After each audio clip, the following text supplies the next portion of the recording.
Welcome to the Jonathan_Foster podcast, a series of audio recording files where Jonathan engages with questions and concepts through the lens of Rene Girard's mimetic theory and open and relational theology. There are a lot of great podcasts out there, but when you think about it, really, this is probably the best one.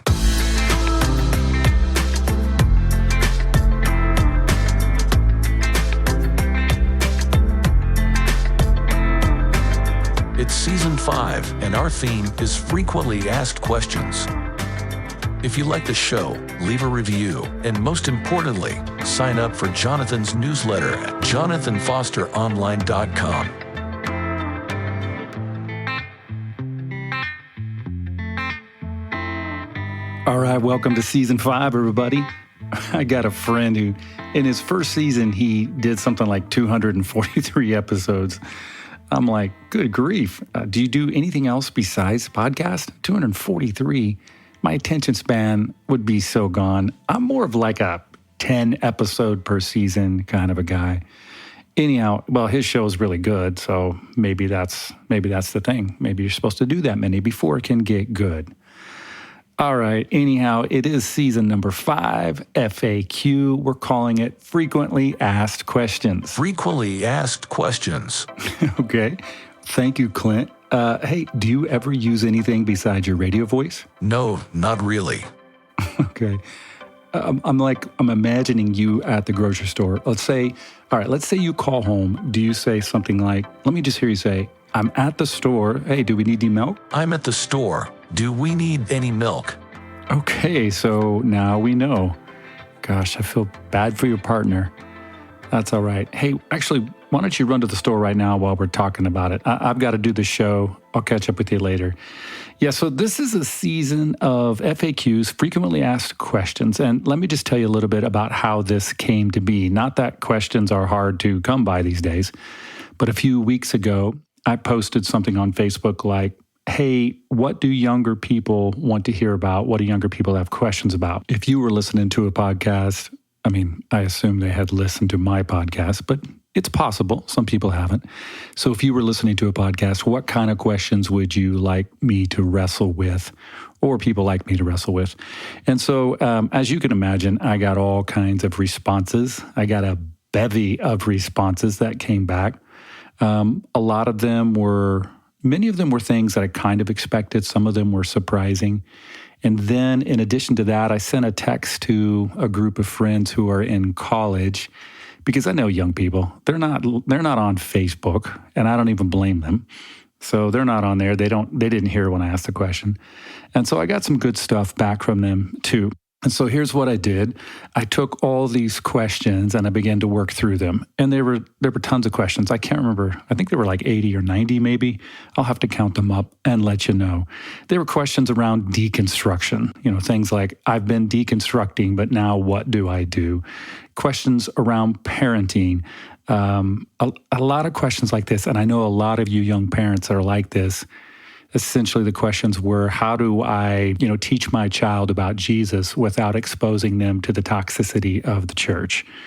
And my short answer to that is good luck. So I had questions like that. I even had some questions about empty nesting, which that was cool because I'm like, hey, that's not just a young person question. And I know all about empty nesting. I think that's a topic that is not talked.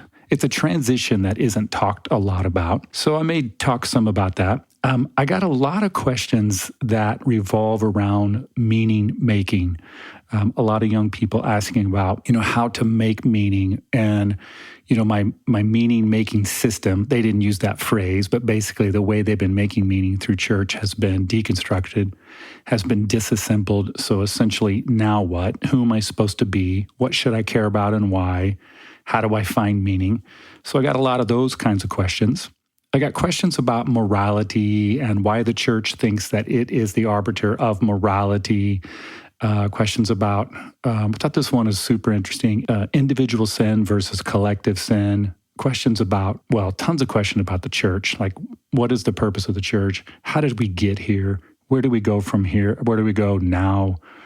Why do I hear so much about an angry God at church? Why is there so much judgmentalism at church? I got questions about relationship, the future, even got a question about artificial intelligence. So those are the kinds of things that I got back. So I took all these questions, I worked through them, and then I went next level. That's right. You would have thought I would have been done at that point, but no, I go next level and I take these ideas and comments and questions and I begin to feed them into the Google to see what the Google has to say. As I type these things in, what will pop up? I don't know if you've ever experimented with Google in this way, but you can begin to type in questions and it'll autofill things. And I was trying to get a sense of whether or not my friends and acquaintances were asking similar kinds of questions as were all of us via Google. Because, Google pretty much knows everything about us now, for good or for bad. And so I started seeing some interesting trends, some common denominators, if you will. And I took those responses and compared them to what my friends and acquaintances were asking. And then in some cases, I reformulated the questions in order to hit what I thought was the broadest swath of humanity, because that's what we're trying to do here with this podcast. Let's just hit a broad swath of humanity. Why not? Where are other places in life you get to hit broad swaths of humanity? So then I took all the questions and I separated them out into little piles, little categories. And as it turned out, I wound up with 9 categories, which works well because most of my seasons are like 10 episodes. So I thought I could do an introduction plus 9 episodes of these different categories. Then I started to think about because as you probably know, well, if you listen to the introduction at least, I am something of a Girardian. So I follow the tenets. I don't follow the tenets. What do? I study this guy by the name of Rene Girard, who came up with a thing called mimetic theory. And I also align with a lot of what's going on with open and relational theology. In fact, the dissertation I just completed is called, the title of the paper is called A Theology of Consent, subtitle, Mimetic Theory in an Open and Relational Universe. It's coming out in book form with Sacrisage Press in October. So you're going to want to circle October. Just go ahead and circle the entire month of October on your calendar, which is hard to do because your calendar's probably on the phone. So you're going to have to take a screenshot of your phone and then edit it. Yes, and then just draw a little circle around the whole thing so you'll be prepared for October. Because you know how this goes. I am going to ask you to participate and to buy it and to share it and to leave a review. Actually, I'll give the book away for free when the time comes if you leave a review on Amazon. Anyhow, I'm getting way ahead of myself here. The point is, I have this dissertation and I have some thoughts that have been vetted by Rene Girard and by open and relational theology. And so I'm like, I could take these 9 categories of questions, run them through this Girardian open and relational filter, and come up with some pretty decent responses. I don't know if they'll be good answers, but they're going to be decent responses. And since I'm a doctor now, by virtue of the fact that, I'm done with this dissertation, surely I have something reasonably intelligent to say along these lines. So I'm going to need Clint. Yeah. Can you come back in here before you take off to the store? Could you just introduce these 9 categories for us? Go for it. Our categories for frequently asked questions are: number 1, deconstruction; 2, meaning making; 3, relationships; 4, church, how did we get here; 5, church, is it even helpful anymore; number 6, future, open or fixed; 7, technology, artificial intelligence. Whoa, that sounds like something I'd be interested in; 8, parenting; and number 9, mental health. So that's what's happening with season 5. We're going to be wrestling with these things and giving you some idea of my responses to these things as they're filtered through Girardian thinking and open and relational thinking.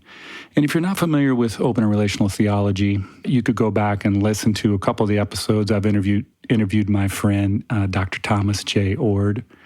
Tom is probably one of the more well-known open and relational theologians and thinkers, I suppose, for one reason. He's the one who coined the phrase open and relational. Open and relational has a lot of connection with what's called process philosophy and process theology. A lot of that emerged out of the thinking from a guy by the name of Alfred North Whitehead in the early 1900s, who was a thinker way before his time, a brilliant mathematician, philosopher, theologian. He's less known as a theologian. What's happened is a lot of people have taken his stuff and applied it to theology. And it's really, really interesting, helpful stuff. And all of it has been helpful for me. And it's provided a space for me to come up with some responses and some answers that, frankly, evangelical world didn't allow me to get to over the years. And so I'm really thankful for it. So anyhow, we're going to try to work these questions, these categories, through those filters. Furthermore, just when you thought I was done, I'm going to take some of these conversations online to my Patreon page and talk to some friends who are licensed therapists, to some counselors, to some faith leaders, to a handful of different people that I really respect and would really like to get their opinion in on these things so that we're processing them well. So that's what we got going. And you'll see as this plays out, I'm not going to do it on this particular episode, but next episode all the way through to the end. When we get to the end of the episode, I'm going to start bringing them into the conversation, either together or maybe one-on-one, see what their thoughts are, see if they kind of match up with some of the things that I'm saying. I'm basically trying to just figure out if I'm making any sense or not, if I'm like leading you down the wrong path totally. And then, we'll get to hear from them, let them flesh some of the stuff out through their own, I think, really interesting and intelligent and healthy, that's a good word, healthy filters that they have cultivated through their education and just through their own thinking. So I'm really excited that you're going to be able to hear from them. But you see where this is going, right? You're going to have to jump on to the Patreon page in order to hear what they have to say. And so the idea is hopefully between all of us, you're going to get some intelligent and professional responses to these really important things that so many of us are wrestling with. That's the goal anyhow.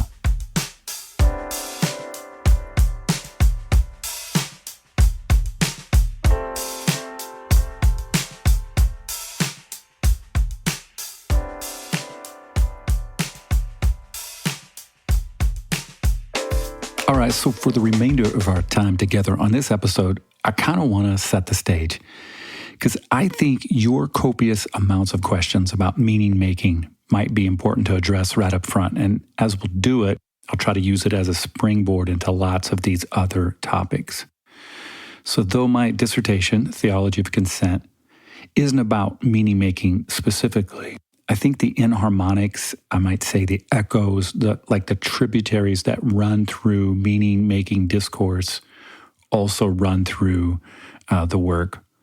So let's chat a bit about meaning. Hey, Clint, how about you? How do you go about finding meaning? I have often wondered how to find meaning in the vast emptiness of life.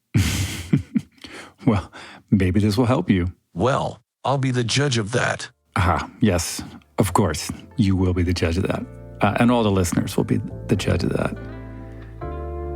All right, so here's where we're at. This whole conversation is difficult because the atheist will generally say that there's no meaning. And then the theist will come along and generally say there's meaning, but only because God stepped out of space and time to help us. So what I think is that there is some measure of truth in both, but they're like half-truths. And of course, the problem with half-truths is, as you know, is always the other half. So here's the problem with the atheist approach. And I'm oversimplifying a bit, but generally it's, meaning doesn't come by way of objective truth. And I kind of agree with that. But then the atheist will generally turn around and act as if their truth is the objective truth. I hope you can see the problem with all of that. And then fueled by the idea that there is no objective truth, then they lean into science in terms of that being the thing that gives us clear ways to move into the future. Like there's no objective truth, so science is what we're going to rely upon. So I'm into science. I think we should emphasize it. But the problem is when science gets into this whole thing of saying there's no extra sensory nonsense we should be dealing with, because the issue there is a lack of definition around the science of what is sensory and what is extrasensory.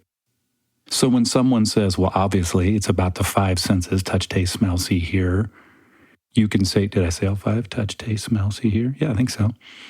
You can say, well, what do you do with the other senses? Because there are other senses that science routinely incorporates now, like the sense of balance or thermal perception or something called interoception, like hunger and thirst are examples of interoception. It's where the interior organs are communicating something to the brain. Depending on who you read and listen to, there might be as many as 8 senses or as many as 12. I've seen 15. So that's challenging because we don't have a shared definition of what is sensory and what is extrasensory. Furthermore, even if we did agree, even if we could say, okay, there are 12 senses and that's it, anything beyond that is speculation. The sense that one was hearing from God, for example, in this case, would just be speculation. But how would you even prove or disprove this kind of a thing? If lots of people said they could hear from God, wouldn't the scientists be compelled to try it?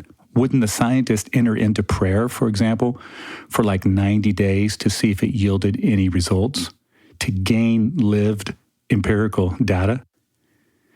So I'm all for science, but elevating it to the ultimate thing that provides us with meaning, I hope you can see is problematic. However, I'm even less interested in going the route of the theist, who says our lives are meaningless without a deity who comes from outside time and space to give it to us.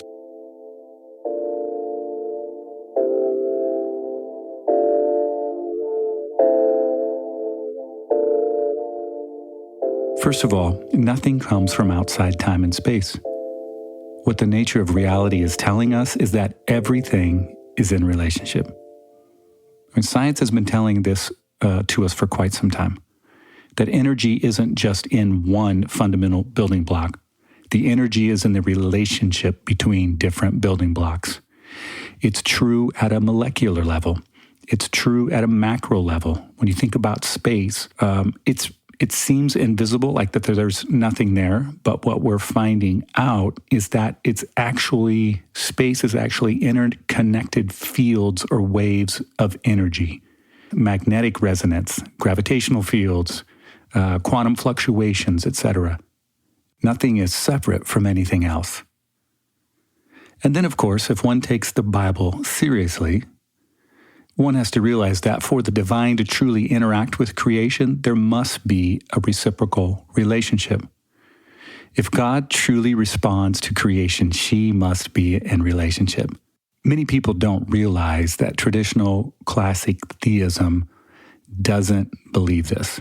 The majority of American Christianity does not fundamentally align with the idea that God can be affected. It's called the doctrine of divine impassibility, or sometimes you'll hear it referred to as sovereignty, and it means that God doesn't change. In other words, in this case, God cannot be a God of compassion. God can only emulate the idea of compassion. For God to be authentically compassionate, God would be subject to the change that takes place when one suffers, or the change that takes place when someone loves or becomes vulnerable or is hurt. So then all the biblical passages around God grieving, lamenting, rejoicing, dancing, singing, hearing, responding, they're all just God pretending. Given that he knows what the human feels, the doctrine of impassibility says something like God can kind of emulate that and pretend, fake being compassionate. They, of course, wouldn't say it that particular way, but that's the way it plays out. God cannot really feel, because that would require God to be influenced by creation. Well, I don't like that at all. I mean, can you imagine us talking about a good parent and saying that he or she was someone who was not affected by their child? It doesn't make any sense. Who doesn't hurt when their child hurts, or experiences joy when their child experiences joy? It's just not right. So for any young people who are listening, you don't have to think, one has to be coerced into thinking this way, or buying into the metaphysical constraints that the classical theist constrains himself with, which then forces you to only view the divine in that particular boxed-in way. And this is why I don't have many friends. I'm not an atheist, and I'm certainly not a theist. I'm trying to get to meaning in another way. So the measure of truth, the other half of the truth, is that I'd still like to keep all the science I possibly could, and I'd still like to be open to the possibility of something extrasensory, because I actually think there's a way to suggest that it might make sense. And I'll probably have to get into all of that another time. But even if there wasn't a way for extrasensory stuff to make sense, what? Are we suggesting that we could only make meaning out of things that we understood? Now we're back to something not making sense, because everyone knows, or at least everyone operates day to day in a way that understands that we're never going to get to the end of knowledge. There are all kinds of things that we don't understand. I mean, love, for one thing, it's not rational. Who could ever really understand love? Or why anyone would like the Las Vegas Raiders? Who could explain such a crazy thing? Some things are just too difficult. Hallmark movies, for example, televangelists, or some of the stuff that Jordan Peterson's been saying lately, which frankly actually sounds a lot more like a televangelist than an intellectual like he used to sound like. You know, some of these things, they just defy explanation. So keeping science in play and keeping the possibility of something bigger than us, extrasensory, at play, is, I think, both viable and valuable.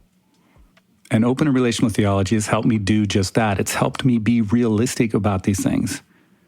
I might say it this way. It's helped me listen to the world, but also to the divine, and even more so to realize that in many respects, there's no difference. As the world goes, so goes the divine. As the divine goes, so goes the world. I truly believe, I think maybe a better way of saying it, because it's not just about belief or faith, also intellectually, I truly think that it makes the most sense to think in terms of God actually being in genuine relationship with us. Alfred North Whitehead has this famous statement where he says something like, God is not the exemption, but rather is the chief exemplification of all that's going on. All these things are taking place within God, and she or he or it is experiencing it with us and being moved and being affected and being changed. And I like that idea of God being in the middle of all of this with us. And I think there's some really healthy reasons why I like that. And we're going to get into that more as the season unfolds. But I wanted to kind of set the stage with how challenging it is to create meaning when you've got on the one side the atheist saying there really isn't any meaning. You've got the theist on the other side saying, well, there's no meaning unless God gives it to you. They actually both wind up being kind of the same thing, because the atheist kind of winds up saying there's no meaning unless science gives it to you. The theist is there's no meaning unless God gives it to you. And I'm striking a middle ground because of my work with Girardian stuff and because of open and relational theology that says no, meaning comes through a multiplicity of factors, and you get to be a part of the whole journey. You get to speak into it. You have agency and autonomy, that there is science, that there is the divine, but also that there is you, and you live at the intersection of these things. So as we address these questions, I hope you'll be able to keep that first and foremost in your mind. I really want to value you and esteem you. I really want to encourage you to listen to you. There's no getting to meaning without you. I mean, there's also no getting to meaning without others as well. So again, is a combination. All right, that's where we're going. I'm really glad that you're with us. I look forward to hanging out. I hope you'll find me on the social media channels. Jump on my newsletter. For sure, jump on Patreon. And let's keep the conversation going. All right, outro music. Clint, take it away.